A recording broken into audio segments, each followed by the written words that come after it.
Cara yang kedua adalah kita juga boleh tambah, kita panggil macam encouragement ataupun kita nak boost dia lah. Okay?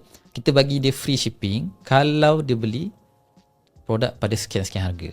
Sebagai contoh, kalau kat Malaysia saya suka buat, beli atas 200, free shipping. Macam mana nak buat? Okay? So klik pada price base rates ni. Alright? Tekan add rate. Tulis je macam balik tadi. Ninja Van 2 to 3 working days. Okay, kenapa kena ada benda ni? Sebab dia bagus membantu dari segi conversion lah. So kalau dia letak masa timeline, ikut negara, Singapore lain, Brunei lain dan sebagainya, customer lagi senang convert lah. So berapa harga minimum? RM200 ke atas sampailah RM10,000. Shipping dia free, kita belanja. Okay, kita mungkin rugi dekat shipping, tapi kita untung dekat lagi banyak produk kita jual lah. So kita tekan save.